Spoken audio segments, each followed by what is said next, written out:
Bismillahirrahmanirrahim. Assalamualaikum warahmatullahi wabarakatuh. Perkenalkan, nama saya Diah Rizky Nur Khalifah dengan NIM 20204081016. Pada hari ini saya akan presentasi mata kuliah pengembangan dan inovasi kurikulum dengan judul makalah Implementasi Pembelajaran Daring menggunakan model kurikulum teknologi dalam Merdeka Belajar di MI atau SD dengan studi literatur mewujudkan pembelajaran daring dengan kurikulum Merdeka Belajar, di mana dosen pengampunya yaitu Bapak Dr. Andi Prastowo, SPDI, MPDI. Untuk mengembangkan dan meningkatkan pribadi menjadi lebih baik dan dapat menghadapi perubahan yang sedang terjadi merupakan proses dari suatu pendidikan. Pembelajaran daring memiliki keterbatasan sehingga membuat siswa untuk lebih mandiri. Melalui pembelajaran daring dengan berbantuan teknologi yang digunakan, siswa memungkinkan untuk memperoleh informasi maupun mentransfer data secara individu dan aktif.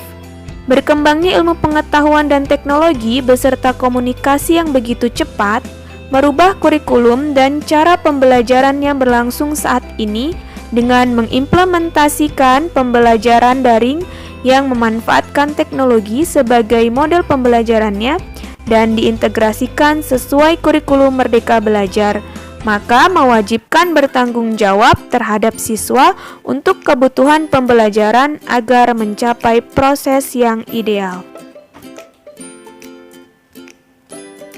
Pelaksanaan pembelajaran selama masa pandemi COVID-19 menggunakan pembelajaran secara online atau daring.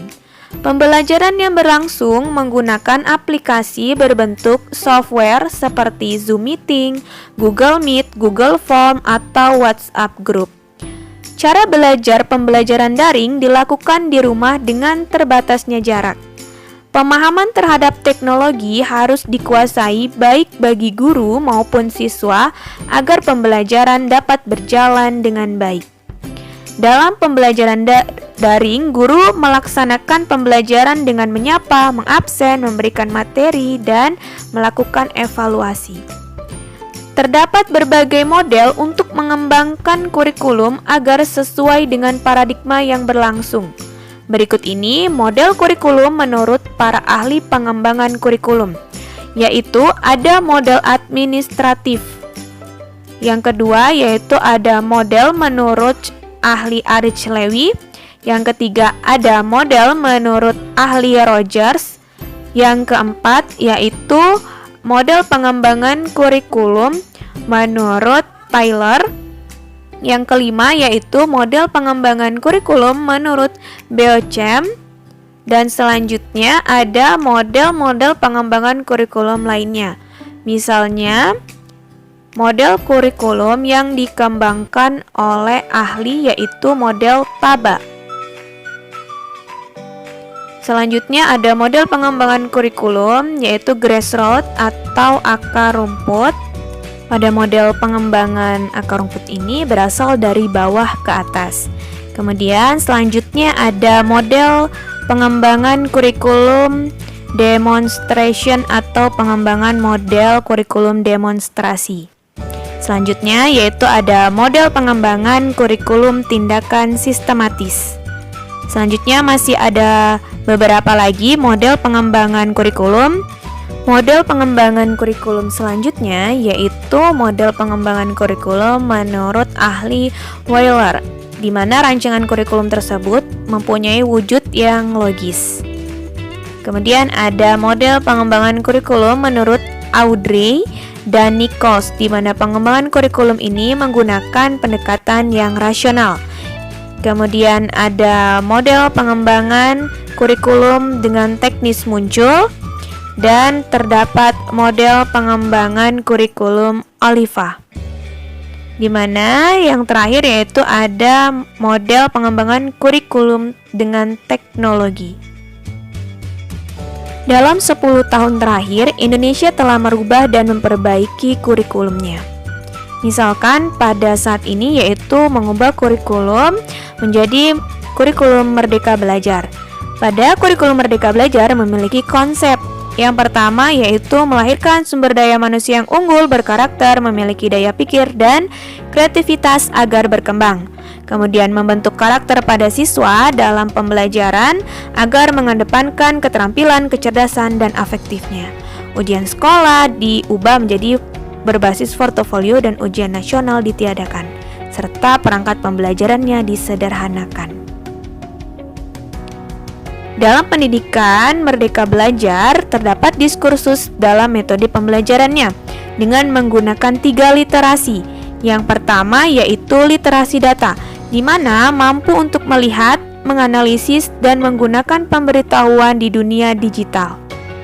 Selanjutnya yang kedua yaitu ada literasi manusia, seperti penguatan dengan kemanusiaan atau humanitis, berinteraksi, dan merancang.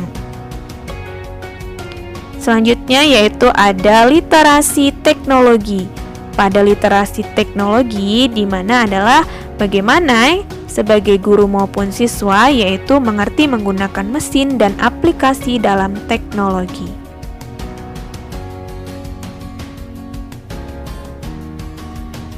Dalam kurikulum Merdeka Belajar yang diterapkan tidak membutuhkan anggaran yang besar.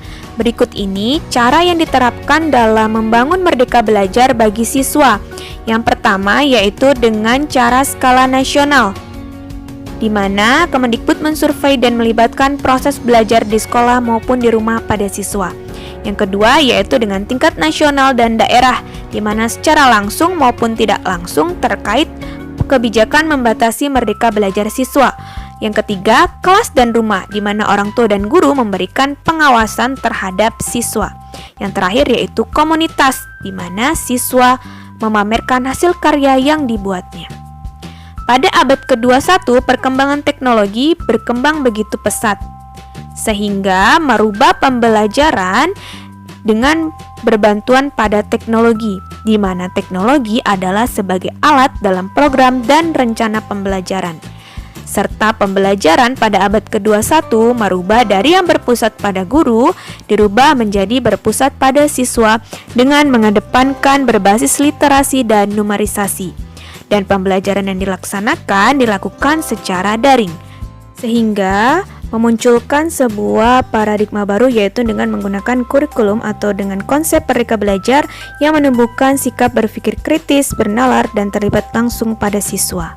Jadi dapat disimpulkan bahwa Merdeka Belajar memberikan siswa untuk tidak mengalami kebosanan, stres, ataupun tertekan terhadap pembelajaran, melainkan memberikan siswa untuk berkreasi dan melakukan pembaruan agar dapat menyelesaikan pekerjaan dengan baik serta tidak terbelenggu pada kegiatan pembelajaran.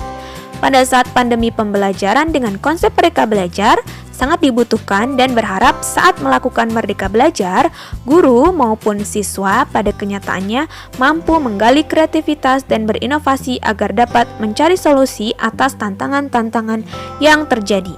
Demikian presentasi yang dapat saya sampaikan. Terima kasih. Apabila ada salah kata saya mohon maaf. Wassalamualaikum warahmatullahi wabarakatuh.